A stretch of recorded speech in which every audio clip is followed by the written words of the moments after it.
get everything settled, because it changes a lot of the heads that are in place, because you also got to address oncoming traffic as well when you have the left. So they're working on it. It could be before that. And the only difference would be once that is installed, we may have to take all the arrows and striping back off, and then we have to stripe and re-arrow. So we would have a cost maybe later in doing that, but we thought that was well worth it if they give us the left and the straight going out.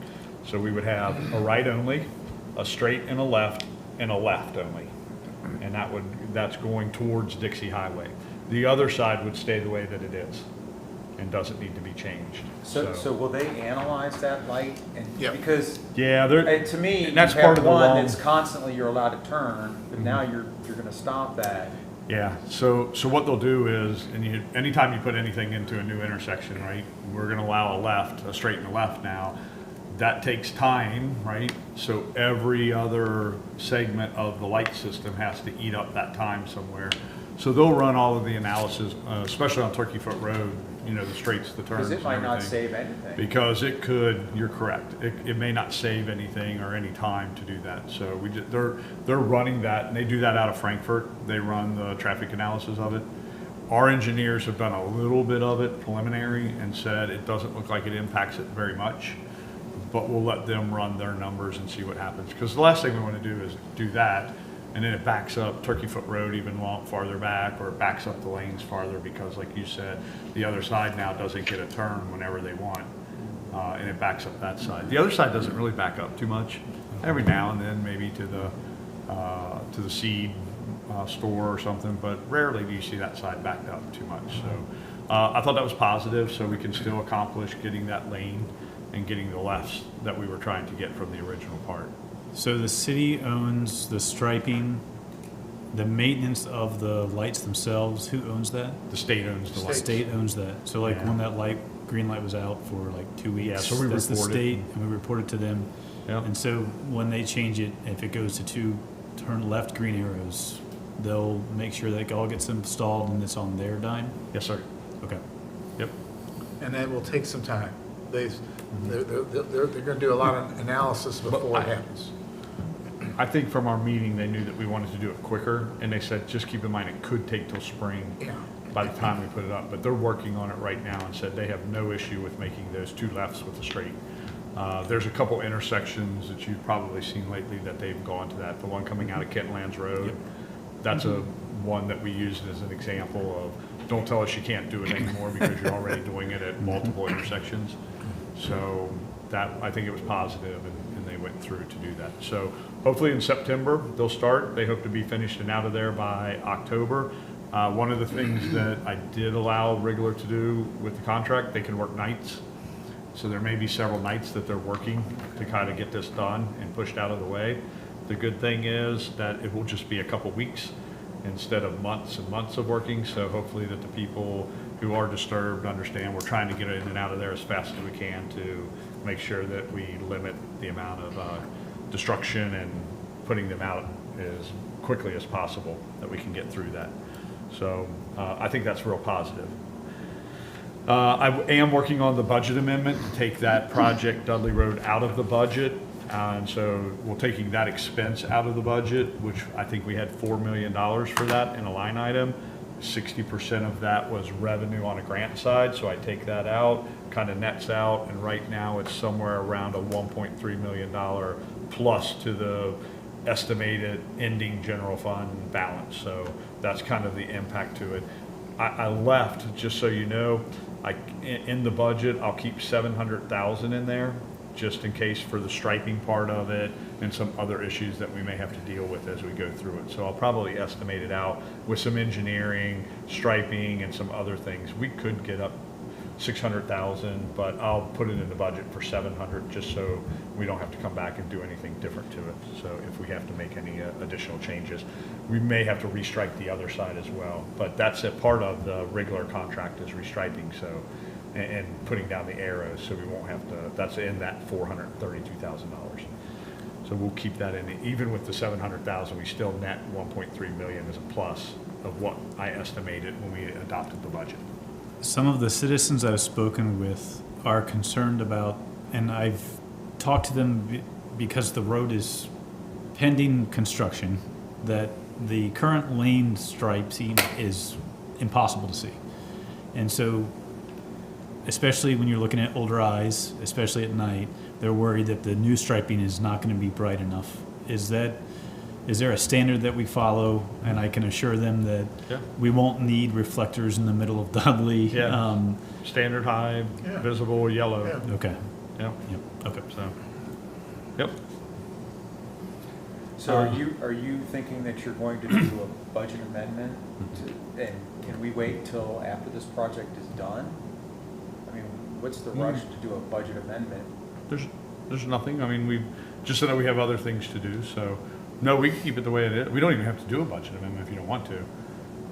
It's just nice to clean it up and I make it just the way hate to that do a it is. budget amendment, and then you have to come back and say, okay, well, now they have to do these depth repairs, and they're gonna cost a lot more than we thought, and they wanna do concrete. And that's why I added the additional money in. It's 432,000, and I've got 200 and roughly 70,000 sitting aside to do it. So I can't imagine that it would be more than 50% of the total cost to do what they're doing now. So I kind of estimated that out, but that's your all's privilege. If you would like me to wait, I will I wait think till it it's all makes more complete. sense to me, So but- that's just council's, and I'm just working on it. So if I bring it back at the next meeting, I'm just going to bring it back and give it to you to review it, and then it would be the If second. they're gonna do meeting. this in September, it might, by the time you can get it to us, it Yeah. might be. Whatever you want, that's your, and I think originally, I think I even said I don't even have to do a budget amendment. I don't need to do that because I'm just not gonna spend the 4 million and I'm not gonna get the revenue. It doesn't matter, but I wanted to clean it up and make sure it was what was there, correct? I like what Jeff is saying, but I also like that the books will be clean. So maybe after Okay. cleaner, right? I'm not Yeah. not that they're dirty, but just No, just cleaned Yeah. up from not having certain stuff, right? Yeah. Yeah, they're not. They would just be messy, right? Because we Mm-hmm. would have a project sitting there and it would look like we only spent, let's say, 400 and something thousand of a $4 million project in history. If someone looked back on it, they would question, why did they budget Yeah. that, right? And the other thing that could help is by middle of September, I'll know what the true property tax revenue is gonna be, and I'll also be able to give a better predictor of payroll, because we'll get the last quarter of last fiscal year, we'll get that check this month, and that's a big check, and we never really know what it's gonna be for that quarter. So I usually have to predict it off of what we got the year before. So once we get that check and I see exactly what the number was from last year, I can make a really good prediction of what we'll get this year. So I know Jeff, rightly so, is always like, hey, can we get that number closer to being what it really should be? So I think don't know how you can, it's impossible. it is impossible, but Especially with realize changes that like my Kroger, budget right? number Yeah. is normally over a year old when I put Yeah. it in, because I have no ability to predict what we're gonna finish out that fiscal year I'm working in. But now I know, so I can adjust it pretty quick, I so. still don't understand. But we why can the get state some of those changed numbers that. a little bit closer, so we'll know if it's gonna be high, low, or whatever, before we make any other decisions. All right, Dudley and Madison, that project. So when we last left off, you knew that project was, there was a change in that project. It caused a lot of issues involved in it. We sent stuff out to the community via social media, got information out, press releases, and the mayor and I immediately got a call from the district saying, can you meet with us right away to talk about it? We did. We had a good couple-hour meeting over that project and felt better when we left regarding that project. And I think we got the point across that we felt as if we were very disrespected in the fact that they're talking about roads that belong to Edgewood and it was going to impact Edgewood, but there was no communication to that or updating us as we keep going through that. And I think they understood that. One of the things that Bob Yeager told us about the project, and like I said, he was apologetic and would promise that he would keep that an update going and communication going, was the thought that he's not even going to ask for construction funds till 2030, 2031. They have very preliminary drawings of what we sent out saying that they were going to use the U-turn things that were going to be left hands out of Dudley only, and then you would go down and you would do the U-turn to come back. They have preliminary plans that he has not looked at himself at the time of our meeting, indicated until he had time to review those preliminary documents, make his comments going back, he would not release those documents to anyone, including us or anyone else. So he said there are ways from him making his comments to all of those things and making sure that he gets to see it and understand it and see what's going on. But one thing that I think we left with kind of a handshake is once that he gets through that process, he will share those documents and he will set up whatever meetings he needs to, whether that's at a council meeting or whether those are community meetings, to work through it to get input, or at least to kind of show everybody how it works and why it works. So I think we have plenty of time to have input to it. The easement that they are going to get isn't even going to be finalized until the end of the year, and you can't even predict a project until you know what easements you would be taking, property you would need, and where you would be going with it. So we would have time for that. His guess was that will be spring of '27, and he will be ready to do a road show and go through it however you would like him to do it. If that's come to a council meeting first and then organize community meetings, or community meetings and not come to council meetings, however we want to do, he will make sure that staff is here to do that. So you're saying that he's offered to do a road show to come show the different cities what the solution Yes. is proposed to be. Yep. Are they going to do any preliminary investigative from the cities, asking us what our needs are first? So I think that's what he's indicating, if you would like him to come here and talk first. But keep in mind, it impacts Covington, Fort Wright, Right.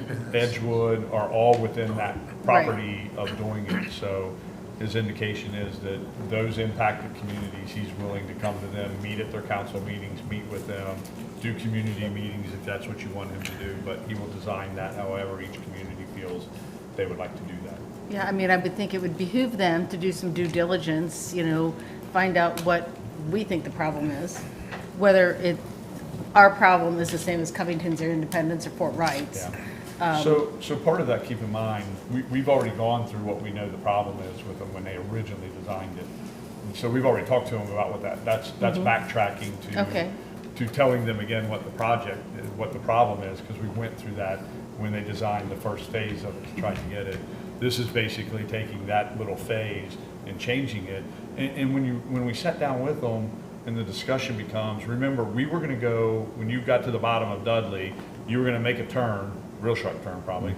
You were gonna make a sharp turn onto Spurdy. You were gonna drive down a distance, come to an intersection, turn left, right, and go. Well, the way they designed it is, you're gonna come to Madison, make a turn, drive down some distance, make a left, and you're gonna cover the identical amount of road coverage that you did either way that you do it. And so their thought is that they can keep from having to redesign roads and taking out buildings, it's still effective. And the driver, whether they're coming to the bottom and making that turn onto what was Spurdy and then going down and making that left onto Madison, they've done identically the same thing in their car. They've hit Madison, made a turn, gone down, made a left, come back, and now they're right back where they would have been going on either project. I don't know that that works or doesn't work. I'm not an engineer, but they would like to have the opportunity to explain how HVACs work and why they think they would work in that particular instance and why. So I think Bridget's question is important, though. When they come here in the spring of '27 to do that road show, that's an informational one-way flow of information. They're telling us. We're not there to ask questions. They're just letting us know what it's going to be. I don't know that that's the truth, because Okay. you have to remember at that point in time, there's still 4 years before they're even talking about construction, right? I think it's important that if they're going to come here and do a road show, that it's established ahead of time that we're going to be asking questions that we expect No, answers to. I think that, and we did that last It's- time. okay, I mean, okay. there was questions and answers and discussion to that as well. Mm-hmm. But I think they have to still come and give an update. It's very similar to what we do when we have like the Charter Oak issue where we have Yes. people come in. We're telling you what we plan to do, and then we're asking for feedback and information, and then we take that back and we've made adjustments to what we were gonna do based on the feedback that we got. So, And when they came originally, that was what, 2 years ago, 3 years ago, is that right?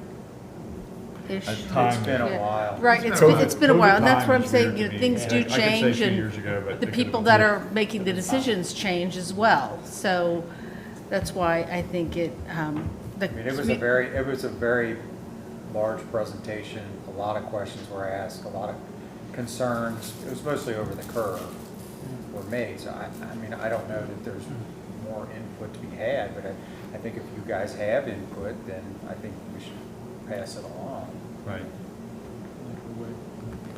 or questions. I mean, it just, the way this was presented and presented on social media is somewhat of a done deal. This is the decision.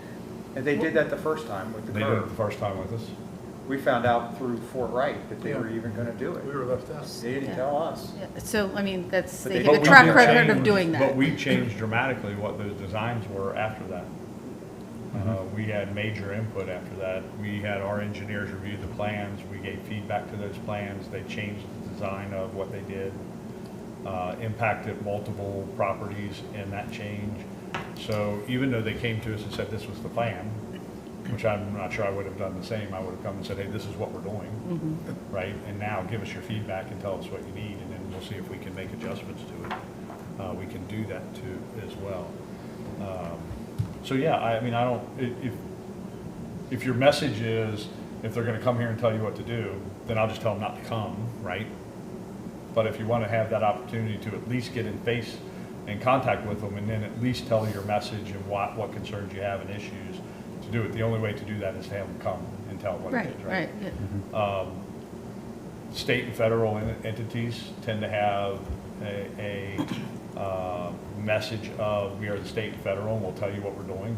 And if we do agree with you, we'll make some changes, or if we can. So you just gotta remember, they own that entire state route, and they're trying to improve interstate traffic, along with all kinds of other stuff, so. Everyone who complains about the intersection, I think understands that a change has to occur. I think we just want to make sure that we're heard during that decision-making process. And I understand that the state owns that decision, Yeah. but the state doesn't always make great decisions. And if we No, can I help them make a agree. better one, that's what I want us to be able to do. Yeah, and that's what I think our plan is to have them come and talk to it. And you can't do that unless you have them come. Yep. And at least start. And I think they'll make changes. If we see something that's not gonna work, and that's what happened the last time. Well, the one person that was here, they're like, we're not changing anything, this is the way we're doing it, too bad. But it got changed, you know, so They'll it sounds work like they're with gonna us. listen a little more to They're what we gonna, have to say. they're gonna work with us. And the upshot is, the traffic is gonna be the traffic until at least 2030. Yeah, oh, probably 20, if they ask for construction funds in the Yeah. budget of 2030, 2031, you're talking 2032, 2033 before they finish the project. So, I mean, you're 7 years out before that even gets done, and traffic is gonna become a lot worse during that 2030 to 2032, 2033, right? So it takes a while. Usually the state though, when they're asking for construction funds, they're ready to start construction.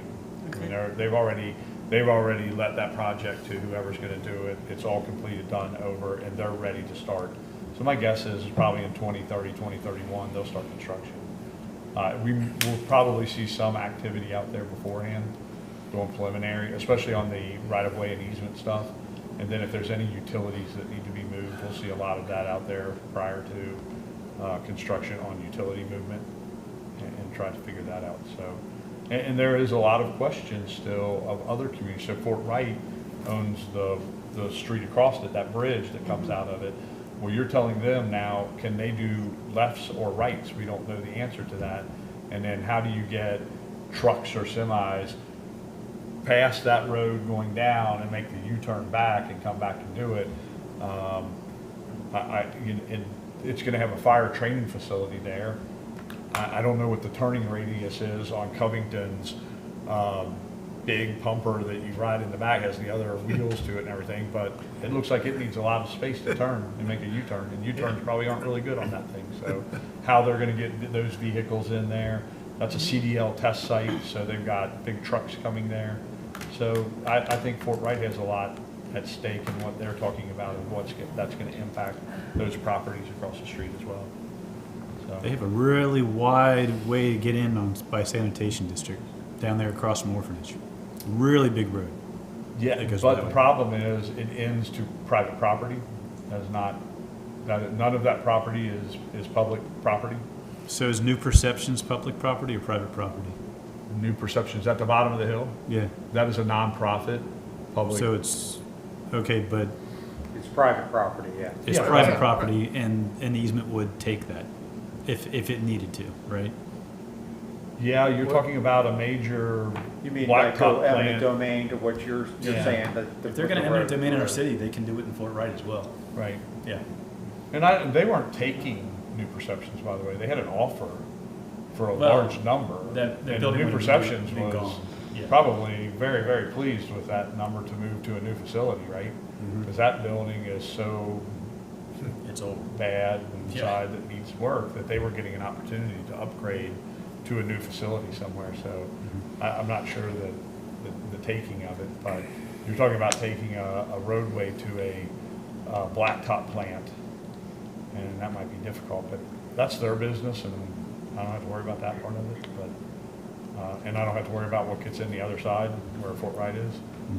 So, but we'll have them come. So I think that's the update to it right now and where we stand with it. So we'll keep communicating with them. We'll try to figure out when they do have. I think I sent you some information and links on the H turns or whatever they call them, H backs or whatever, the turning Arcs. Is it stuff. R-cut, I think? Yeah, R-cut, yeah. R cuts or whatever, so I sent you some of that of how they work and operate. They're in multiple communities in the state of Kentucky, from Somerset to Owensboro to Bowling Green. I mean, a lot of them they use them, so it's not new. I think there's one in Campbell County being built or something somewhere. So, so anyway, all right. Elmwood Drive sidewalk, the Safe Routes to School grant. This project was moving really, really well. We were ready to bid it and construct it. And believe it or not, the Transportation Cabinet, District 6, said, hey, we were looking at some of the slopes of the driveways and the yards. They exceed 12%. We don't like that, and we need you to adjust those slopes to meet the max of 12% slope. We were at like 13s and 12s, and there was a couple driveways we were going from 17 that exist right now today, bringing them down to like 14s and 13s, so we were helping that. But what that means is when you change the slope of something, it makes you go farther up into people's yard to grade and redo side or their driveways to fix everything to match the slope. Well, if you remember the story on the Dudley Road project, there was a House bill that changed the easement process. So if we do that project and we go back and ask for additional easements, we now have to go through a full-blown easement process that would add 12 to 18 months to the project. The issue we have with that, and we now have it in question with the Transportation Cabinet, we have a document signed by Secretary Gray, who used to be the Secretary of the Transportation Cabinet, saying your project's approved, you can proceed to construction. And so we've told the District 6 that, and they said, well, we don't know we didn't review those, and that we've reviewed the plans now, and we have issues with it, so we need to figure that out. So I'm hoping here within the next month, I'll get a letter back from them that says, hey, we've reviewed it, you're right, you can go ahead with your project and start your project, or I'll have to figure something else out to try to get through that project as well. That project isn't too bad, it's a little backed up, but I met with Florence today over one of their sidewalk projects, and they're 7 years out on a Safe Routes to School grant, trying to get it through on Center Street in Florence. Crestview Hills has a project that's close to 7 to 8 years out on a sidewalk project that they're going. And the one thing that I can't figure out is the Transportation Cabinet says we have just backlog of projects that we're trying to do. I have a project that's ready to go to construction. I have signed by the Secretary of Transportation saying we can go. Wouldn't that be one that you just said, hey, go ahead and get this thing done and let's get it off of our list of projects that we have to oversee? So we are kind of fighting that, and I also have their general guidelines from the Transportation Cabinet in Frankfurt says that you can have, there are instances in which you can go to 14 degrees of slope as long as you're on flat surface. I think that street is pretty flat. It's not like it's a hilly terrain surface, right? And we're not going 50 feet back or more. So that's been our argument with them, and I hope that gets resolved so we can bid that project out and get it done. People are continuing to ask, when are you getting my sidewalk? When are you getting my sidewalk? So let's hope that comes back that way. So, and people were asking, they're like, so did you really get a letter from the transportation cabinet? And it's interesting because the District 6 was like, we've never seen that. And I'm like, I have a notice to proceed signed by Secretary Gray that says we can move forward. I'm not sure why you didn't see it, but we got it. And now they're holding that project. And then we showed them the guidelines that says we can actually do 14 on our slope. So we'll see what happens. We may have another meeting with Bob Yeager about that one. So that's one of the projects. But let's hope that gets through. What's that? Nothing. Good luck, right? Good luck. Common thing here, yeah. The next one that we'll do and let's talk about is the city building flood. And the mayor covered a little bit on it. I'll give you a little update, a little bit more. On the 14th of June, I got a call around 6 in the morning letting me know that there had been multiple pipes in the city building that had burst. They thought it was a domestic line, meaning it was just the regular water coming into the building, that pipe had burst, and they were trying to figure out how to get that shut off, meeting the fire department, because they were the ones in the building. They heard the first kind of pipe blow. One of the fighters was getting ready in the morning, brushing teeth, and heard it. Thought, man, that's thunder. I didn't know it was supposed to rain today. And they were in the bathroom, and when they came out, water's just gushing out of the ceiling. And so that's when they went down, heard the alarm on the fire. And Chief, please tell me updated if I'm saying the wrong story to what they do. But they went down, heard the fire suppression. They heard an alarm going off. They still thought it was domestic. They were trying to figure out how to get that shut off to the building. Once they figured that out, there's kind of a trick to fire suppression services. Turn the water off. It doesn't turn it off to that because it realizes, I don't care if you turn the water off, we still need water to put the fire out. And so it kept pumping water through the system. By then, they noticed that there was water downstairs coming through the captain's offices into the hallway. There was a pipe burst over top of our IT server closet. That was flooding that area, and we had a pipe burst that was in this back room that was flooding the back room and then going down and flooding the mayor's office, the employee break room, and then all the water was going down and flooding the training room. So we had water in the training room, and it was just a mess. It was like, oh my God. We had up here, we had ceilings collapsed with drywall messed up, with water everywhere. We had it downstairs in the fire. We had it in the admin. We had it up here, and we had it downstairs. It was everywhere. And the best thing, I guess, is the staff responded extremely well, as if they were trained to deal with emergencies. We've got ServPro on. They were I got here within maybe an hour or so. They got ServPro was here already getting water up, which saved a lot of stuff that we needed to save. We had NKOL, which is our IT provider, already on site pulling servers, getting everything out, trying to capture data and everything that we needed. We had the fire suppression people here starting to work on stuff. I mean, we had an entire team here, even to the minimal part of Verizon. We called Verizon because we're a government employee, and they overnighted cell phones to us that were ready for service that we gave to Sandy, who sat out front in the lobby and could still take phone calls because we forwarded the number to those cell phones. So she was able to still take phone calls and kind of operate people that were coming into the lobby. You couldn't work. I mean, it was impossible for staff to work. I mean, it was, their desks were just gone, ceilings were, covered. I have the stains on my dress shoes from the water was going over my dress shoes as I was walking through. There was 2 inches of good water in the floor at the time. And then just the cleanup was so loud.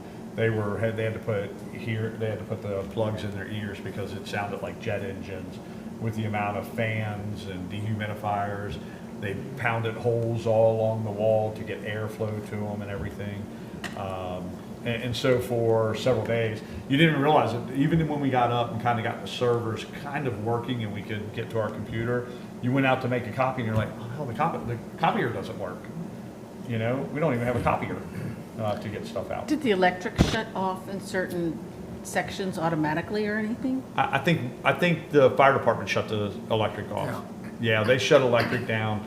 So there was a period of time in the building we didn't have water, electric, we didn't have servers, we didn't have door security systems, we didn't have phones. I mean, it was shut down, just trying to figure it out, because in the beginning it's going in. But I will tell you, staff responded extremely well. When I walked in, they were kind of in shock of, hey, oh my gosh, this is when I was like, stop, that's done. We work now on getting back up and running. That's the only thing we concentrate on. That is all. We don't care that it happened. Now we deal with it, and they kicked in and it got done pretty fast. We will be another month or two before we even get close, I think, to back to where we were supposed to do. So I saw today, I got the estimate from ServPro on construction, reconstructing areas and stuff we're doing. I haven't looked at it yet. But I'll start looking through that for insurance purposes, and we'll start going through that. New servers, new phone system. We think the security system we just installed, by the way, is gonna have to be replaced and put back in. All of those servers got fried and were gone. Anything that really was salvageable out of the room, they warned us that you should not use it. It could go out in a month. It could go out in a day. It had they picked the servers up and were tilting them, and water was just gushing out of them. And water and computers don't go well together. So that's where we are in that.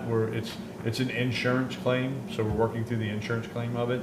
There's a possibility that depending on what we have to do with the phone system right now is the one that we're really kind of concerned about, because our phone system was an older system. We replaced it right when I started here, so it's probably 12 years old. It was running fine and we were using it fine, but when you buy a new server, guess what happens when you buy new stuff, especially electronics? Some of the old stuff doesn't play well with the new stuff, and you have to kind of update that. And so the insurance, they're talking to us about the fact that they don't think they should have to pay for an entire new system, but they will be willing to pay for a certain percentage of that system. So we're gonna have to figure that out if we need to have new phones on our desk to kind of work with the updated system that we'll have that's coming that way. So we're working through that with them to see what that will be. Let's hope that it'll all be paid for and it'll work fine. But I'm almost, the belief is there will be phones in the building that will have to be new. My phone on my desk, if it rings and I can dial, that's all I need to do. I don't know how to transfer calls. I don't know all the stuff it does, because I do most of it on my cell phone. So on my phone, it's fine if it just sits there. I don't need a replacement right now. But like for Sandy or Michelle, and Lucas, they're getting calls all day, so their phones may not do the functions that we need to do. So we'll work on that. Any questions on the flood? The flood. I think my question is how are we going to prevent this from happening? Yeah. Going forward. So there's one way Well, to. maybe we had a little bit of a discussion on what happened. Maybe you should tell everybody what happened. Yeah, and okay. Why it happened. So what happens in buildings is our water in northern Kentucky, I'm going to call it hard water. It has a lot of lime in it, and that is very corrosive to pipes. And what happens is periodically we test the system, it fills with water, it holds its pressure, and we get a sticker and we say, hey, you're good, you can go on and do it.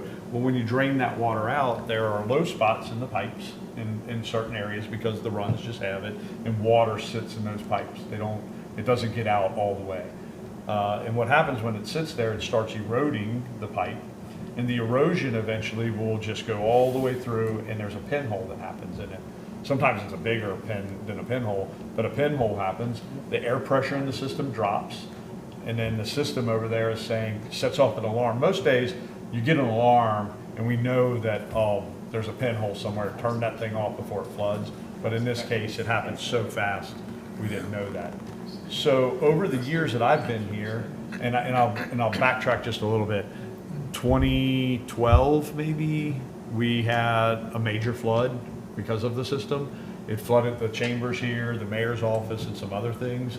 And that was the result of that kind of catastrophe that happened, and that was an insurance claim. But over the years, it happens once or twice a year, doesn't it, Jim? We get somewhere in the building, there's a pinhole, or somewhere in the building, there's a leak, and we have to go in and you try to replace, 20 feet of line to a new pipe in it. So that's what happened. It just erodes through it because, one, it's just what that is going to do. So to minimize the risk that it won't happen again, and I say minimize because there's no ability to ever prevent that it would never happen again, but to minimize that risk, there's a few things we could do. We could go through the entire building, which I can't even imagine the cost of doing it. You could replace it with stainless steel, because stainless steel will not erode, am I correct? Doesn't matter if you have water in the system, doesn't matter what you put in the system, it'll pretty much stay intact. And it'll stay intact for probably longer than any one of us ever here, right? Question, are you speaking of the fire suppression lines? Aren't Yeah. they typically cast iron, like all No, sprinkler they are- lines and They're all steel. They're steel, Still, number 12 steel, something, something. whatever. Usually it's a number I mean, 10. Number Schedule- 10, number 10. Schedule 10. Schedule 10. Stainless. Steel. Steel. Yeah, they're not Right. cast iron.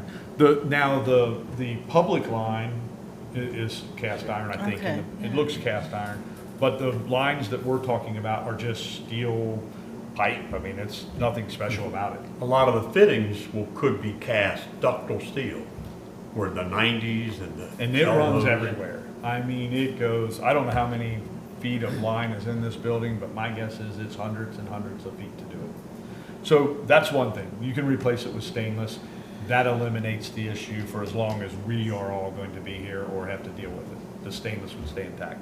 Very, very costly. Have not gotten a quote to it. Probably don't want to get a quote, but we're talking in today's standard millions. Because you got to deal with you got to open up the ceiling everywhere. It's really labor intensive. Okay. The second way to help slow it down and to prevent it to take it away as much as we possibly can is you fill the system with nitrogen. So when nitrogen acts with water, the nitrogen gas acts with water, it dries it. It dries it up fast. So any future corrosion we could eliminate. We just don't know where in the building there's other places that have corroded and may blow one day just because of the pressure that's on it, because it's under pressure. So we're evaluating the cost of a nitrogen system to put in to see if we can at least prevent it from a future time period of continuing to corrode. And maybe that solves it because it doesn't corrode anymore. Is there any testing you can do with any gas or anything else to find out where the pinholes are, No? or Elizabeth? no, it just has to be a pin. Yeah, it doesn't tell you because No. it's holding a pressure, right? If you go over and look at the system, it has like a pressure gauge that tells us that the system's under pressure. And when they test it to see, and they fill it with water, it holds the pressure and they go, it passes, move on. But other than that, there's no way of figuring out where in the building that corrosion has happened. When we replace the pipe, we try to do as much as we can in that area to kind of pick it up before it starts, you're going to other areas to kind of do it. So, yeah, Can you have different kinds of materials in the piping? When you say you have to replace it Can in you certain use areas? stainless and regular steel? Yeah. Like replace the parts that are broken with stainless? yes, I believe so. I don't think there's any reason you The can't. only problem you got with that is you Pressure. cannot bring the two metals together. Yeah. That was the But question. they'll have a galvanic reaction. But the fittings they use a lot of times to bring them together is called a Victonic, which has got a rubber seal and then a cast iron clamp that goes over the whole thing. That might be possible. It's a very tricky thing. We're not, so it was interestingly enough, when this happened, other administrators in the state kind of know about it. I had 4 other ones from Independence to Georgetown to us who have all had the same issue. All have had the same issue. Suppression system, pipes breaking and flooding their areas. So it's not unheard of. And really what happens, I think, when you bid out the building back in the day or whatever, the contractor's just looking and going, well, I'm not putting stainless steel in because you didn't pay for it.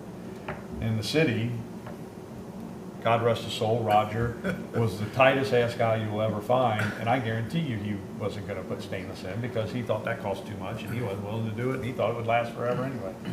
So now we're stuck with the system that we have in a building, and we have several options. Like I said, try a nitrogen system, which I don't think will ever stop it from happening, but it could slow it down or keep future corrosion happening. We could come up with a plan that we said, hey, we're gonna break the building down into 5 or 6 segments, and every year we're gonna take out and really do that over a period of time. The only concern I have with that is, you know, if you take it over a long period of time, there's a good chance that when we aren't sitting here, someone goes, we're not going anymore, I'm not spending money to put that in, right? And it stops, but maybe that's not our fault and our problem. So I think probably in the next budget cycle, I may try to get some of those alternatives together and put it together and say, hey, here's the pluses, the minuses, and here's the cost, right? So I would think that a sprinkler professional, we should still have the drawings for the building, should be able to look at the drawings and examine the building and say, these are your more susceptible locations. And then go into what you're talking about, a section at a time. yeah, and that's, I think, the approach we'll take. We'll probably just wait till winter, and then we'll start working on that and put that together for a budget proposal next year, or at least put down some options for you all to make that evaluation of how far do you want to go to do that. But we do believe putting that nitrogen system in place is a very quick kind of, hey, let's stop any corrosion we're doing, because even if we break this down into smaller pieces of the pie, we still got to protect what we have and kind of hope that that area does not have any future corrosion to it. So we think that one is probably an easy one to click off right in the beginning and have that done. Now, I think there might be some negatives to having nitrogen in the nitrogen system, but if the fire department's okay with it, and that's who brought it to us to say, hey, you could go for it with a nitrogen system. So we're getting prices right now on that system. You said this has happened a couple of times?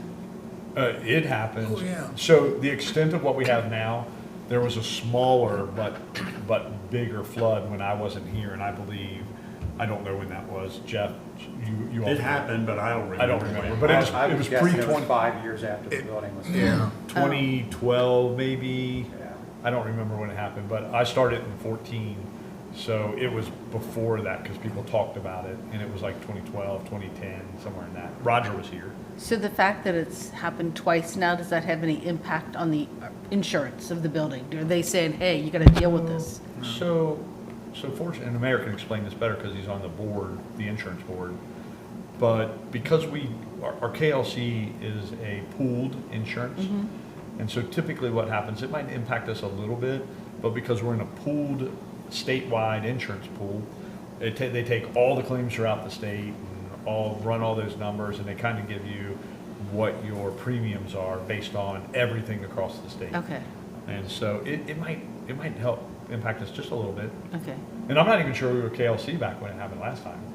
I don't remember if we were or not. I don't know that. But they would not know that far back, would not know that. So they may question us, what are we gonna do to try to prevent some of it in the future? It doesn't have it's not escalating.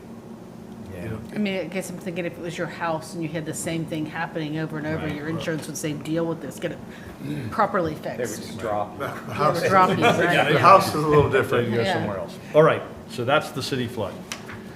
All right, President Park, the clock tower, several budget cycles ago, maybe 2 years, 3, maybe longer than that now.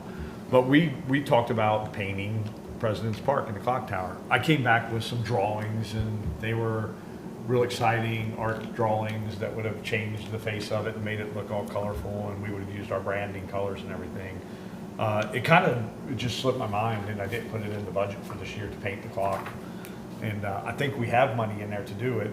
And I believe that my recommendation after we went through that process and I got it feedback was paint the clock tower black, and then put the gold bands back on it and just make it match the furniture that we have on Dudley. So all of the furniture that we're putting on Dudley and everything that we have, we're trying to go to black, green in the park, black on the streets.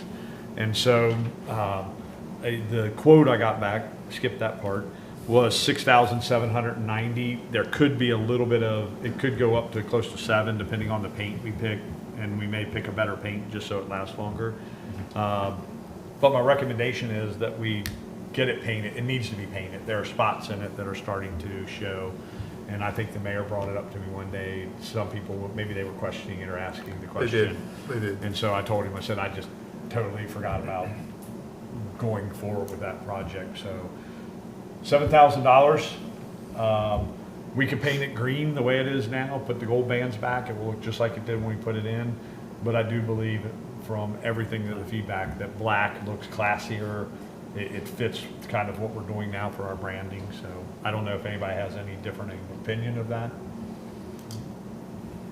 I think the black looks good. You think that's Go good? with the fencing and Yeah. benches. Yeah, Okay. it'll blend in. So everybody's fine if I proceed with that? Please. Okay, then that, we will proceed with that, and they should. Hopefully we can get that done this summer. No, I think, they email me every day, they gave me the pricing back before the flood, and they're emailing going, hey, did you meet with council? And I told them, it's like, hey, I just wanna meet with some Verdan? council to, that's pretty a big thing, if you drive down the road and go, hey, wait a minute, they just painted, why'd they go black and not green? We like that, so I said I needed to at least talk to you all to make sure we're all on the same page with that. And now that the sign's not too bright, you can actually see the clock. Thank you for changing that, you Yes. guys. Yeah. And what company, is that from the Verdan company or is that from somebody? No, it is It's a- Bainham. It's a painting. Yeah, Bainham. Oh, okay. It's a company out of Newport. Okay. Yeah. So I just need to sign the contract and send it back to them and say, hey, let's move forward with it. So, Perfect.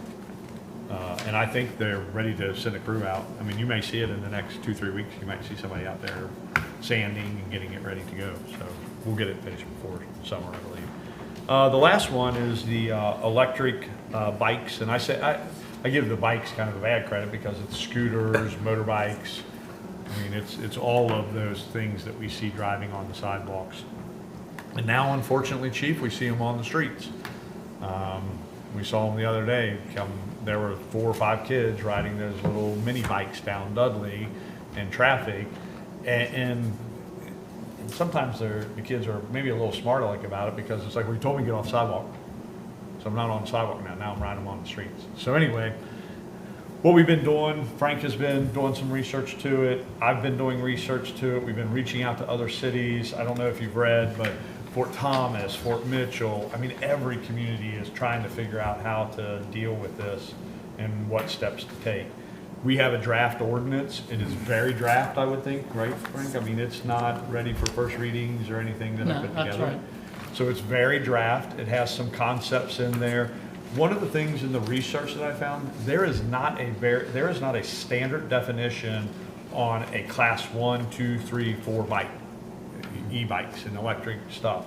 When you look it up and do all the Google search and the AI searches, you get all these different definitions of what these things mean and how to do it. So it gets very difficult when you're trying to say, we are restricting class 3 level e-bikes that are on them because they can go to a certain mile per hour, they can do that. Well, if you look at a different definition, and I've seen this, so like Fort Mitchell's drafting just like we are. Their definitions are really close to what we have, but they have a little bit different definition. It's like, well, why is your definition different than our They're like, their research just showed that that's what it was called. So that's part of the issue of trying to get it all in place. The approach I think that Frank took was, we can make this a civil offense, which we would do it under code enforcement, kind of that very similar code enforcement process, right? You would be subject to a $25 civil fine. It doesn't increase like it does in other code enforcement where, if you do it again and we catch you, it's $25. I still have not talked to Frank about this. He may change his mind here, but I do think that we can impound the vehicle if the police officer agrees that it has come to that level. They can impound it, but it will have to be prepared and returned back to the owner, which I believe the owner would be, if you were a minor, would be the parent, right? The legal guardian would own the vehicle, if it was a dirt bike or if it was something, they would have to be the owner because they purchased it. So the parent or guardian would have to come up to get the vehicle. And we probably need to talk about impounding it. Are we able to impound it for a certain number of days?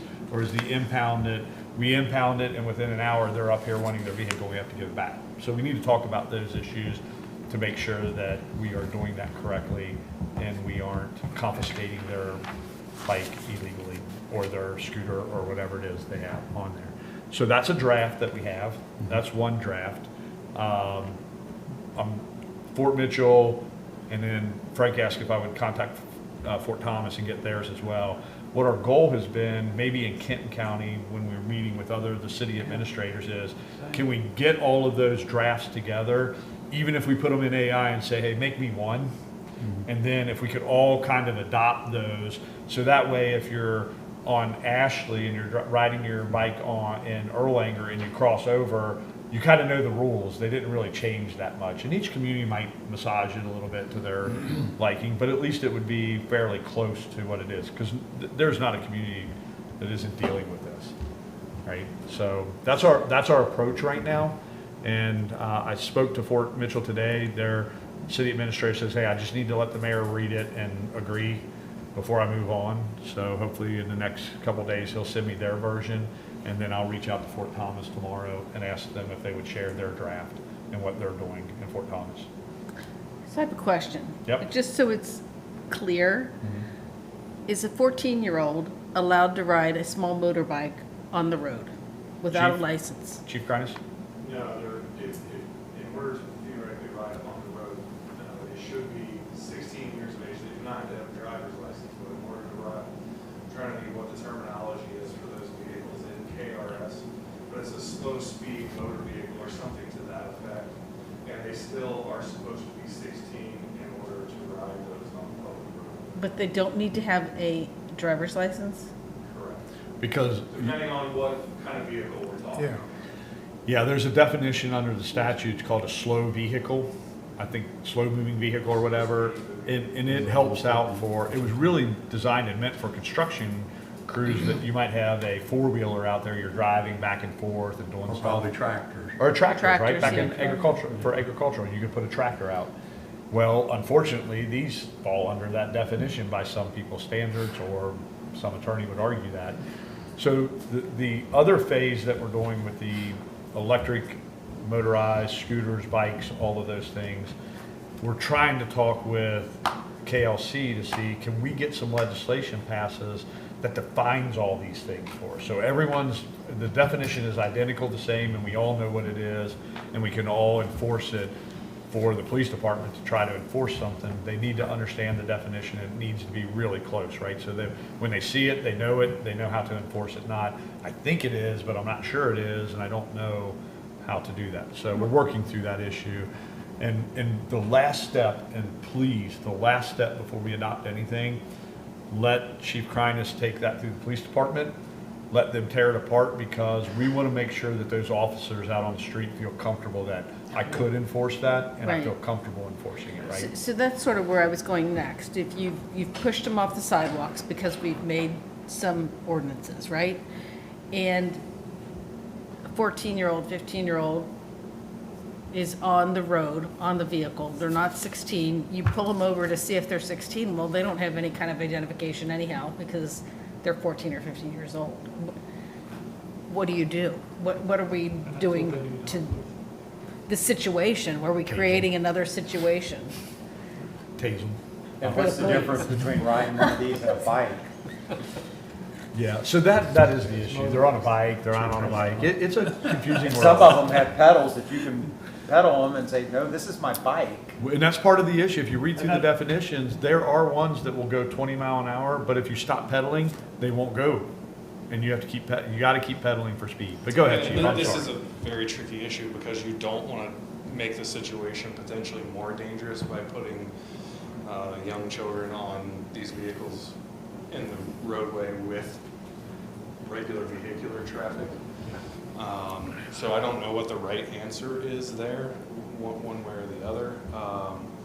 But theoretically, if they're going to be on the road on those vehicles, they need to be 16. If you're going to ban them from the sidewalks, of course, there's going to be some of those people who choose to move onto the roadway. And I would have to read the KRS to present it verbatim, but I don't also think it distinguishes between the neighborhood streets and Dudley Road.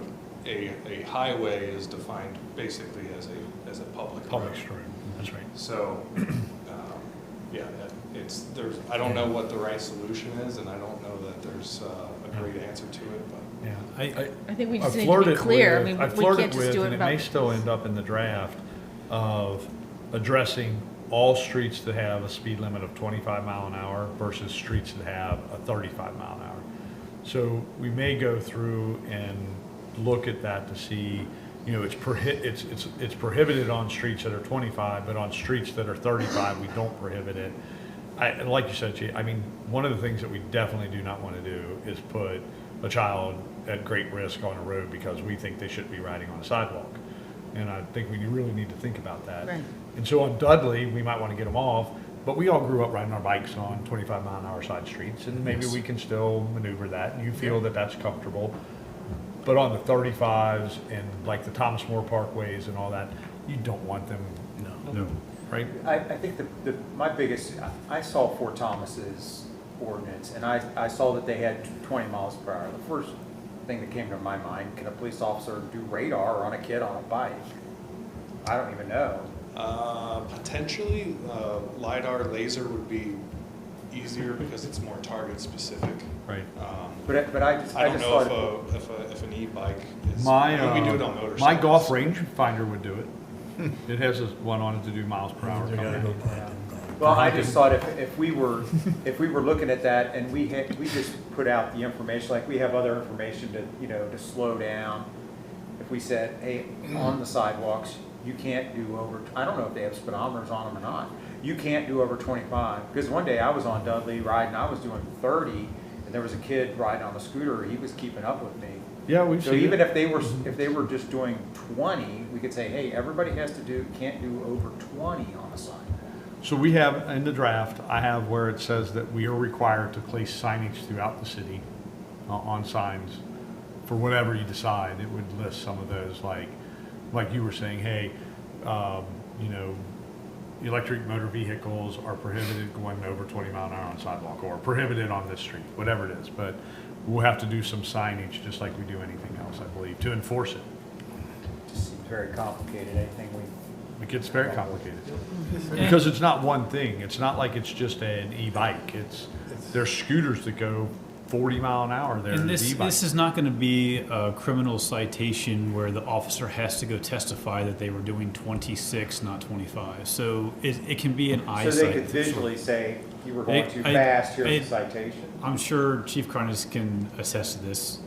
If you sit in one spot long enough, you can look at a vehicle and say within a couple miles an hour how fast the car's going. You get used to that because of distance and place and time. You can use it as probable cause to conduct a traffic stop as long as you can testify to that. We're not even going there. This is a civil violation, and I look at this and why I'm pleased with how it's written. This is an extension of what we're educating the kids. By taking the bike away, the parents have to come up and talk to us and get it from us, and then the parents are now aware that their kid is actually doing this. It's not a criminal thing, they're not being convicted, but it has teeth now where the parents have to kind of mind their kids a little better. I think that's what it boils down to, is we've tried education to the schools. We've gone through the SROs, we've handed out the cards, the note cards, and I'm much more a proponent of education, not some sort of conviction. Right. But and I don't want to put more weight on their shoulders, but if impounding a bike gets parents to teach them to stop doing this. I grew up riding motorcycles as a kid, but I knew, because my parents told me not to ever go on the road. You were on the trails and that was it. And to my knowledge, we have not had, for my short amount of time here, about 17 years here, motorcycle problems on our roads. Because the education happened 20, 30, 40, 50 years ago, right? And I think the police department will, I mean, this is no different than people saying, you're speeding on my street, you're running stop signs. Our police department does a great job of identifying those situations that they need to give a citation, a warning or not even pursue the vehicle, right? I think the chief does a very good job of training them, and we do a really good job of understanding. And I think what will happen is, if someone's on an e-bike or riding on a sidewalk and they're riding sporadically, or they've just about knocked someone over in an officer seat, they're gonna stop them. And they're gonna figure out at that point in time at what level they go, depending on that interaction. But we're giving them a tool at least that they can at least address it, even up to, we're impounding your vehicle, tell your parents to come and get it, right? And then when they get there, say, hey, this is what your kid was doing, just so you know, this is the ordinance that's in the city. We would appreciate if you take care of it. But we can't go to it being a criminal offense, or if you're just on the sidewalk, we're gonna give you a citation and move on, right? We're gonna have to let them use discretion for everything that they see and deal with that situation at the time, right? Yeah, for us, the clearer and more specific the statute is, the better. When we're left with ambiguity, that's kind of where we get in this middle ground. Can we do something? Can we not do something? So, in addition to that, I know our officers have had more contact in the last couple of months with young people on electric vehicles. I think we had 3 just this past week, and where our officers are stopping when they see unsafe behavior.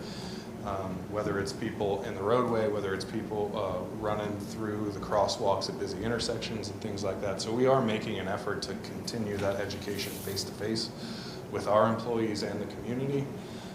As far as the regulation of speed and that sort of thing, based on the research that I've done, one of the ways that you can do that, and maybe this can be considered, is by regulating what size electric motor some of these vehicles have. Because obviously the smaller the motor, the lower the high speed can go. It's just some food for thought. And I think it addresses some of that in the ordinance. It talks about under the definition, the size of it. What I found out today though is some of those ones that were prohibiting or are very close to prohibiting can also have a larger size and can go fast. It becomes, Fort Mitchell may have a page and a half of just definitions, so I'd like to see those, to see how they're putting those all in there, but again, we're getting closer, and then. So what happens now? Do you have a tool that the officer can say, hey, you're in violation of this, or it's just a consultation? Well, the ordinance is there, so we do have a tool. As far as the enforcement action on that goes, right now, we're just really trying to. The ordinance, it says you can't ride it on the sidewalk. It says a lot of different things. You can ride it on the sidewalk, but you have to yield to pedestrians. You're supposed to stay under the 20 miles an hour. You're supposed to stop at every intersection and crosswalk. It says a lot of things, but I think with the way that it is currently written, it would help us as far as any kind of enforcement action go if the penalties section was more specific. So you think that we could add a penalty section to the already existing ordinance, a civil fine like this is doing? But it's allowing them on sidewalks now. Right. That's the difference. But this draft specifies, to Chief's point, it doesn't do horsepower or power, it says speed, right? And it helps them be able to definitively say, like, this is a bike that I perceive as going more than 20 miles an hour. I'm impounding it to tell your parents to come get it. The current one does not. Correct me if I'm wrong. No, I do not. I think the current one just prohibits it on a sidewalk, right? Right, And it's a criminal offense, right? right. Yeah. So the current one is bad because we would be giving a 14-year-old a criminal Right. citation. I don't want that from our And that's not officers going at to all. work. We know that. And when that ordinance was written, there weren't e-bikes and scooters that were going 30 miles. You had to still push your scooter, right? So, and we also, I don't think this, you all may have a different opinion, and this is your all's to adopt. But if you prohibit all scooters and all e-bikes, remember, all those were bought by parents of people who live here in the community. They bought those for their kids to go out and enjoy them in the community. So if we prohibit all of them, I don't think that'll Yeah, happen. it's It's gonna be a riot up here. That's what I'm saying. So we have to define it in a way that, hey, up to a certain level, you can have it on a sidewalk, and you can do that. And at some stop, you can't put it on the sidewalk. In fact, we don't even allow golf carts on the sidewalk, right? And they're going 10, 15 mile an hour. Or on a street, right? We don't allow them on the street.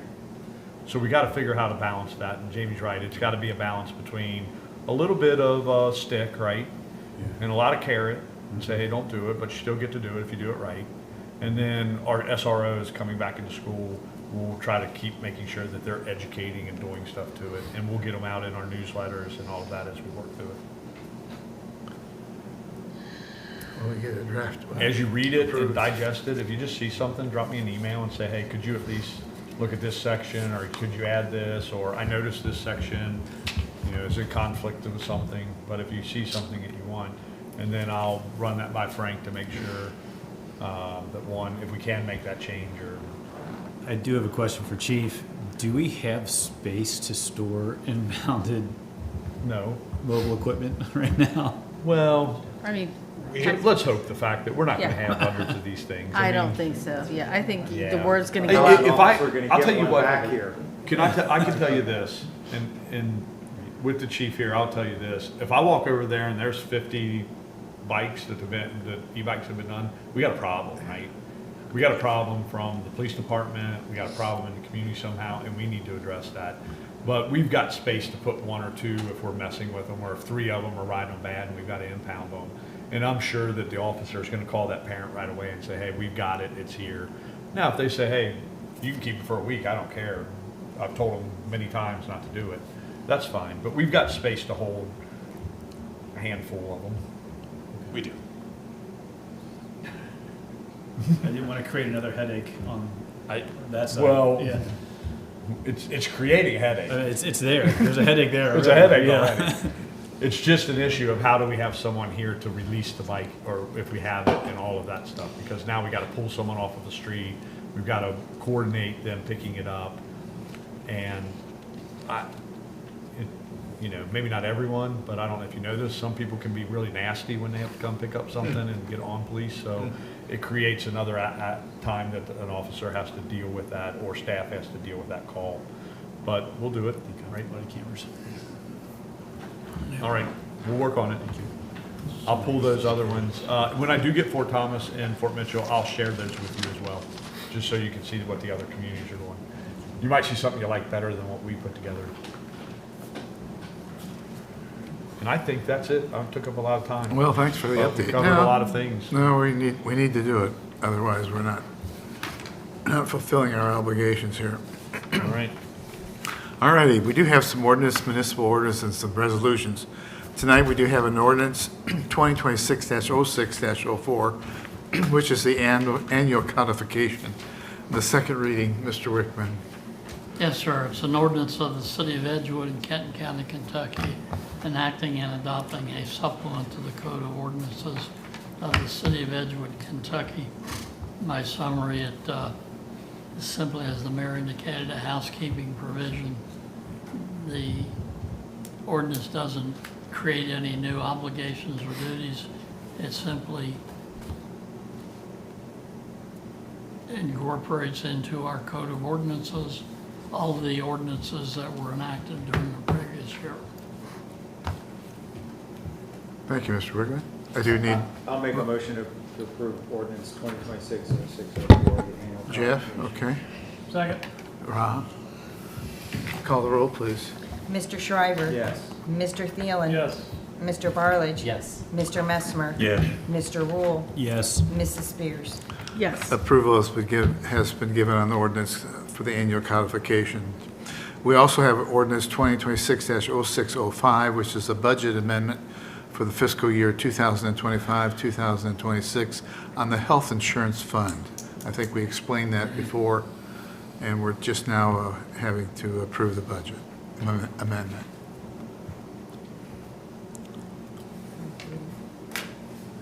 So no, No, It's an Yeah. ordinance of the City of Edgewood in Kenton County, Kentucky, amending the budget Mr. for Rick. the fiscal year beginning on July 1, 2025, and ending on June 30th, 2026. That was adopted by Edgewood Ordinance Number 2025-0604 by summary there, and there is attached to the ordinance a amended budget which shows those sections that are being increased and those sections that are being decreased. Now I'll leave it to the city administrator to explain it. Thank you, Mr. Any Rickman. explanation still needed? We've gone through it? Okay. It was just to adjust the health insurance fund. I'll make a motion to approve ordinance 0605, the budget amendment for fiscal year 2025 to 2026. Jeff? Second. Joe? Call the roll, please. Mr. Shriver? Yes. Mr. Messmer? Yes. Mr. Barledge? Yes. Mr. Rule? Yes. Mrs. Spears? Yes. Mr. Thielen? Yes. Budget amendment has been approved on 260605. Tonight, we do have some up-and-coming events. Tuesday night's concerts, of course, like I said, we appreciate, we've only had one cancellation, hopefully we don't have any more. Continues at 7 p.m. in President's Park with the Red Hot Riot tomorrow night, and then we have Cruzad, is how you pronounce that? Cruzad. Cruzad and the Growlers, August the 11th, and the Closers, August the 18th. So basically, come on out, bring your blankets. We hopefully have some good weather for you as well. We have had them in the past. Do have the food trucks available as well, and been going over extremely well. So come on out and enjoy the night, and we got one tomorrow night as well. The Mayor Links golf outing is the 23rd go-around, and that's at Kenton County. That's August the 7th. I think we have about 2 openings, don't we? We have one. We have one opening. We still have one opening on that. If anybody would like to check in and register, they can do so at the city building. And we also have sponsor opportunities as well, if you'd like to sponsor part of it as well. And then the Freedom Park yard sale is August 8th, and that's at 9 till noon.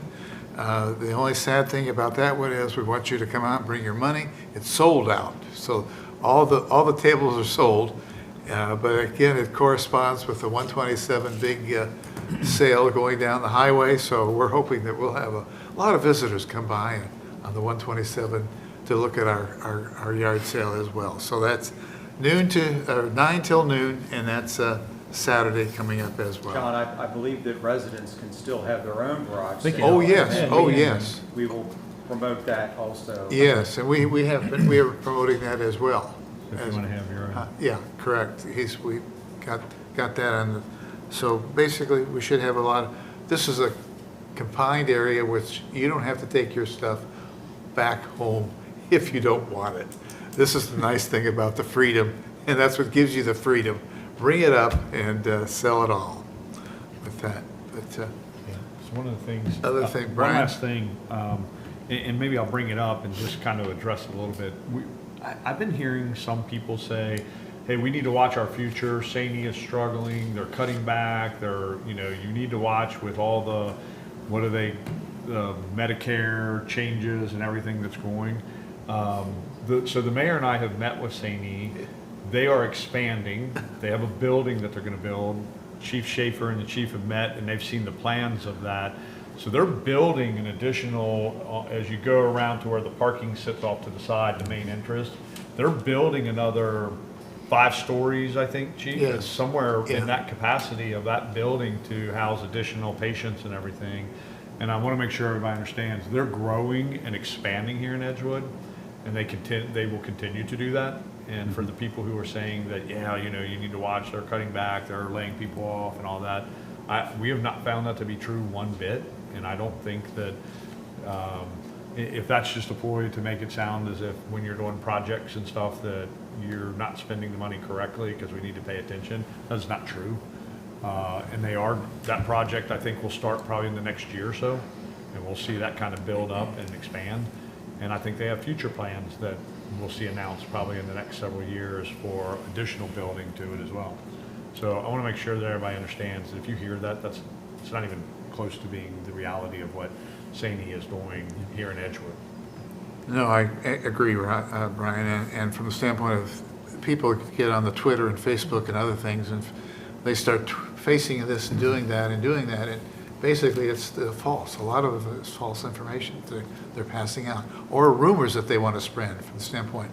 But at the same time, when we're being a #1 city in the state of Kentucky, and they want to continue to expand in the hospital and the other areas is Crestview Hills. Crestview Hills is getting another selection of other doctors, and children's is coming into Crestview Hills. So we in our particular area are very, very blessed from the standpoint of we have a good feeling from the standpoint for the next few years we're going to be in an expansion and an attraction, and as well as we're in a need is the hospitals and the care. And like I said, even with this one quest that Rick Worth came and presented it to us with the health on therapy for adults and adult children, from the standpoint that there's a need in there, and we're going to be filling that need for them as well. Kroger's killing it still.